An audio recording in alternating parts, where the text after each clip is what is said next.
Perkenalkan, nama saya Zarifah Fitratul Janah. Saya dari kelas 71 SMP Negeri 1 Ampek Angke. Baiklah, yang pertama kita akan membahas tentang apakah itu virus corona. Virus corona atau Severe Acute Respiratory Syndrome Coronavirus 2, SARS-CoV-2, adalah virus yang menyerang sistem pernapasan. Penyakit karena infeksi virus ini disebut COVID-19. Virus corona bisa menyebabkan gangguan ringan pada sistem pernapasan, infeksi paru-paru yang berat, hingga kematian. Coronavirus adalah kumpulan virus yang bisa menginfeksi sistem pernapasan.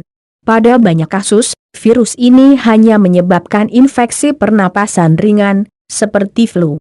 Namun, virus ini juga bisa menyebabkan infeksi pernapasan berat, seperti infeksi paru-paru, pneumonia. Yang kedua, gejala awal virus corona atau COVID-19. Gejala awal infeksi virus corona atau COVID-19 bisa menyerupai gejala flu, yaitu demam, pilek, batuk kering, sakit tenggorokan, dan sakit kepala. Setelah itu, gejala dapat hilang dan sembuh atau malah memberat. Penderita dengan gejala yang berat bisa mengalami demam tinggi, batuk berdahak bahkan berdarah, sesak napas, dan nyeri dada.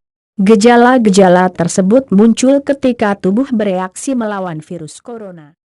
Ketiga, penyebab virus corona. Infeksi virus corona atau COVID-19 disebabkan oleh coronavirus, yaitu kelompok virus yang menginfeksi sistem pernapasan. Pada sebagian besar kasus, coronavirus hanya menyebabkan infeksi pernapasan ringan sampai sedang, seperti flu. Akan tetapi, virus ini juga bisa menyebabkan infeksi pernapasan berat, seperti pneumonia, Middle East Respiratory Syndrome, MERS, dan Severe Acute Respiratory Syndrome, SARS.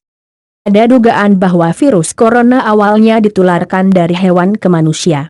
Namun, kemudian diketahui bahwa virus corona juga menular dari manusia ke manusia. 4. Pencegahan virus corona. Sampai saat ini, belum ada vaksin untuk mencegah infeksi virus corona atau COVID-19.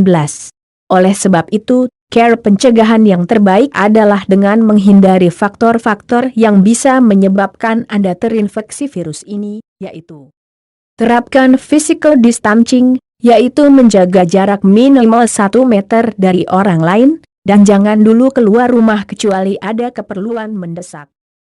Gunakan masker saat beraktivitas di tempat umum atau keramaian, termasuk saat pergi berbelanja bahan makanan.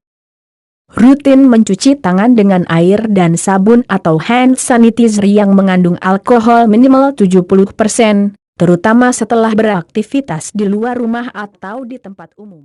Tingkatkan daya tahan tubuh dengan pola hidup sehat, seperti mengonsumsi makanan bergizi, berolahraga secara rutin, beristirahat yang cukup, dan mencegah stres. Untuk orang yang diduga terkena COVID-19 atau termasuk kategori ODP, orang dalam pemantauan, maupun PDP, pasien dalam pengawasan, ada beberapa langkah yang bisa dilakukan agar virus corona tidak menular ke orang lain, yaitu lakukan isolasi mandiri dengan care, tinggal terpisah dari orang lain untuk sementara waktu. Bila tidak memungkinkan, gunakan kamar tidur dan kamar mandi yang berbeda dengan yang digunakan orang lain. Jangan keluar rumah, kecuali untuk mendapatkan pengobatan. Bila ingin ke rumah sakit saat gejala bertambah berat, sebaiknya hubungi dulu pihak rumah sakit untuk menjemput. Larang orang lain untuk mengunjungi atau menjenguk Anda sampai Anda benar-benar sembuh. Sebisa mungkin jangan melakukan pertemuan dengan orang yang sedang sakit. Hindari berbagi penggunaan alat makan dan minum, alat mandi, serta perlengkapan tidur dengan orang lain.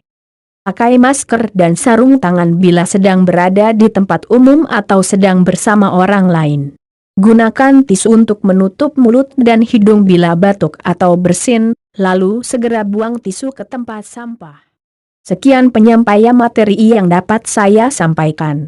Apabila ada kata salah saya mohon maaf. Terima kasih.